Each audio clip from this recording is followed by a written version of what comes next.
Hey guys, welcome back to my channel.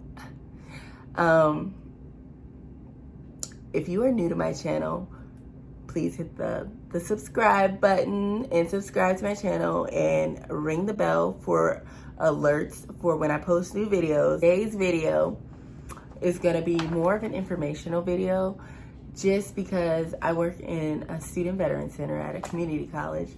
And so yesterday I had a student come up to me and wanted advice pretty much because he was looking into joining the military, either active duty or reserves, and he just needed some advice for like what he should do based on what he needed.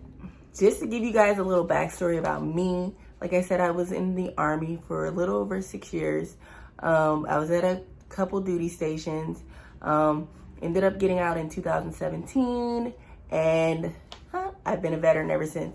But within my life, I've been in the military lifestyle my entire life because I am a military brat. My dad was in the Army for 20 years and we moved around a lot. Went to a bunch of states, went to different countries and saw a lot, seen a lot, moved around a lot, did a lot. So yeah, that's my background with the military. So this, like I said, this is going to be an informational video just to give people like advice on what they should do if they're thinking about joining the military, which it's a very honorable thing to do. 1% of Americans actually join the military, which is a very small amount. The military community is very, very small. Like, it's not a big community at all. And hats up to people who go out there, and this is what they love to do. They love to serve our country. They love to defend our country.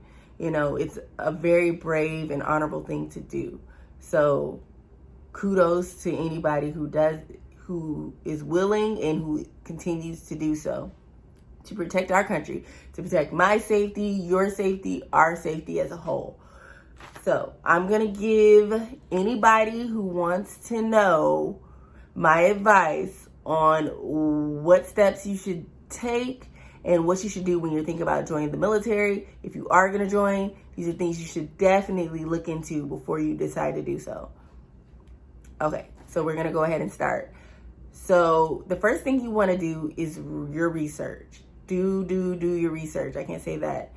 Be diligent about it because you want to know what you're kind of getting into, because the military is a totally different beast. It's a different environment. It's a different culture. Like, it's not what you're used to in your everyday life and growing up being a free spirit, doing what you want. No, it's more about discipline, respect, and honor, and following your chain of command. So those are things you really need to understand that before you join, because you will be in for a rude awakening. So you want to do your research, you know, like, first of all, you want to look and see, like, okay, which service do I want to join? There's the Army, the Marines, the Air Force, the Navy, the National Guard, there's the Army Reserves, there's an Air Guard, there's a Navy Reserve, there is the Coast Guard. There's all types of options that you could do to join the service. You want to research, like, once you find and choose a service that you're most interested in, you want to see what jobs that they offer. Like, for the Army, it's called MOS, which is a military occupational specialty. This is things you want to look and see what kind of jobs they offer. And next, you want to see where the duty stations are located. Like, these are key things because you want to see where you'll be able to go to live, because your duty station is going to be the place where you mainly reside at for a certain amount of time, which is usually 3 years at the very most. For most people, 3 years. So that's a long time. There are some duty stations where it's like 1 year, and I think that is like Korea or very, very special countries like Honduras and stuff like that. Places like that where your tour time would be only for like a year. So, but it's very important to know what general area that these services have duty locations at. Duty station locations. Honestly, you really have no control over where you'll get placed unless you know somebody. Like, you know how, I mean, that rule follows everywhere you go. If you know somebody who knows somebody, you can pretty much get anything in life. But yeah, you have no control over. Once you go to basic training and you do your schooling, which at the Army, it's called AIT, Advanced Individual Training. From there, once you pass that, you will finally get your first duty station of where you're going to go. You also want to know,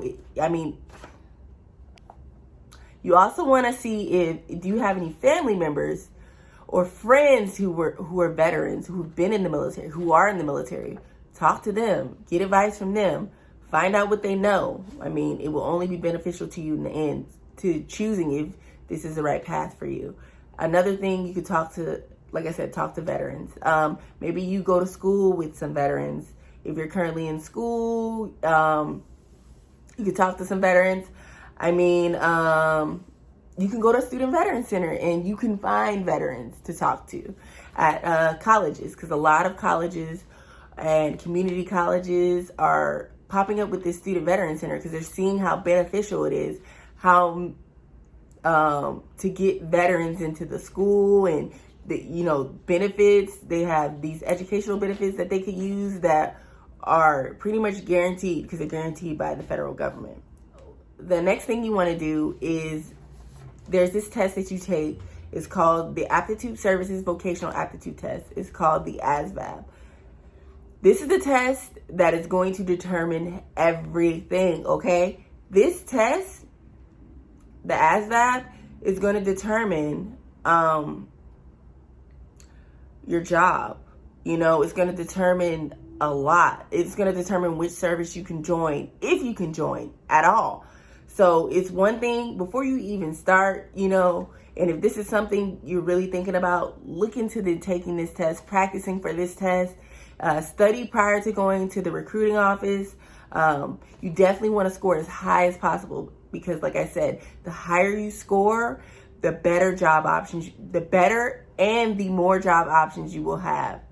So that's something you definitely want to leave yourself open with because you can only want the best for yourself. Next tip of advice is jobs. Like I said, research what kind of jobs you're interested in. Make sure when you're choosing a job that you can translate it into the civilian world in case you never know what can happen. You can get hurt, while being in the military, and you might end up getting medically retired. You can end up getting out early. You can end up not liking it, you know what I mean? And wanting to get out. You can, even when you stay in for 20 years and you retire, this job that you've been doing for 20 years can translate into the civilian world if you choose the correct job. My next tip is education. Education. Can't say it enough. Make sure, you're getting the education benefits that you want. For now, I think for most people, they get the post 9/11 GI Bill, which is awesome. It's great.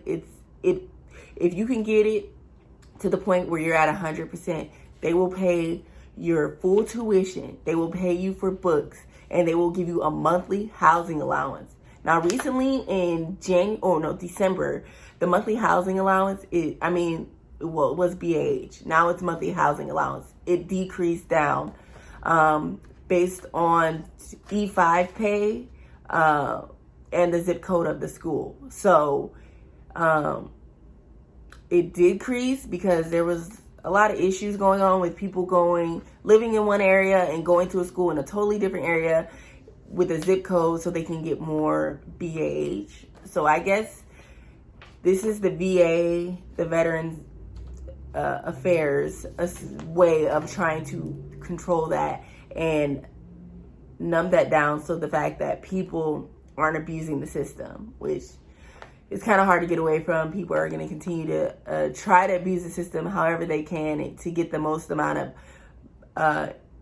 MAH or BH as they can. But there are those genuine veteran students who are really trying to go back to school, who are going to school, who are trying to learn, and their main focus is not MAH or BAH. But it is a wonderful thing. It is. Because it helps you, BAH or MAH, it helps you, you know, pay your bills, and you're able to live in your own apartment and pay everything like that while you're going to school. So that way you don't have to get a job, you know. It's very beneficial to people. So you don't have to try to work and go to school. Maybe you can go to school full time. But the thing about it is, to receive full BAH, you have to be going to school 12 credit hours. And you have to have at least one class. But that kind of changed too. You could, as long as you're in that class, even though it's online, if you go to the class one time at the school, the certifying official at your school can consider it you being on school, on campus. So that way you could get the full amount of BAH, because it's less when you just do completely online classes. So yeah, as long as you do, I know for sure, as long as you do one class at the school, you'll get the full amount. But if you do all online classes, it's going to decrease the amount that you receive in monthly housing allowance. Another thing to think about is with your education is, if you already joined the military and you already have an education, you have student loans, think about the officer program. Think about student loan repayment, because them student loans, okay, they can pile up, especially when you're going to school. And this is, I hope they still offered, I know they offered it to me when I joined. I don't know if they still offer student loan repayment, but if they do, and you have student loans that you need to get rid of, definitely take advantage of that, because you could do the student loan repayment and then re-enlist again and then qualify for the GI Bill. So that way you get both, and that can benefit you. My next tip of advice is, look over the contract, make sure you're getting everything you need to benefit you, okay? Like, say if you need to leave to go to basic training at a certain time, like the student I was referring to in the beginning of the video, he wanted to finish school. He wanted to get his associates, but before he went to basic training. But the recruiter, they could only push it out 6 months to 6 months. So in order for him to finish school and go to basic training, he will have to wait to sign until like August, because he finishes in December, and so he will graduate, the following May, or really December. He'll graduate in December, so of this year, 2020. And so he will have to wait until like August to sign, so that way they can push his basic training out so he can finish school and finish his associates. So those are the little things you want to make sure that are taken care of in your contract, and make sure your job that you're getting is what you want. That's what you want to do. Make sure you be like, hey, give me a list of the jobs that I qualify for based on my ASVAB score. Because let me tell you, recruiters will lie to you to get you to sign that dotted line, to get their quota, to get their numbers. Not saying all of them are like that, because I have a friend who's a recruiter. Shout out to Evette Carter. Hi, girl. And she was one of the good ones, okay? She tried to do the best for the soldiers, and she was not lying to them. She was trying to truly get them the best deal that they could.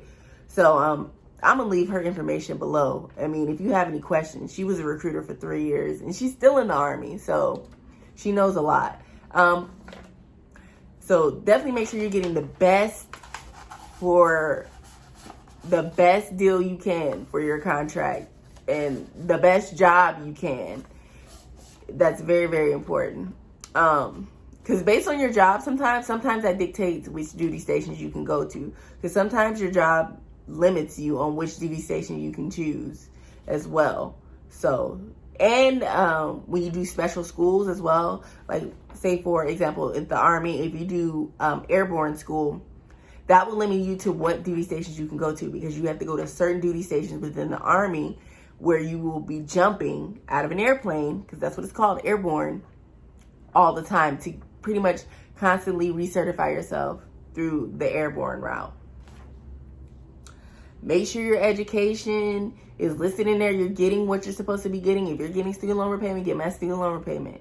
If you're getting my GI Bill, give me my GI Bill. Make sure you get those things, because they will be important for you for when you get out, or while you're still in if you want to use it. I will say for education, if you do join the military, take advantage of tuition assistance, because don't use your GI Bill right away. Tuition assistance, it will cover you for a bachelor's degree, and then you can use your GI Bill for your master's. So take full advantage of the education that the military provides, because it is free. Free. And nothing is better than free.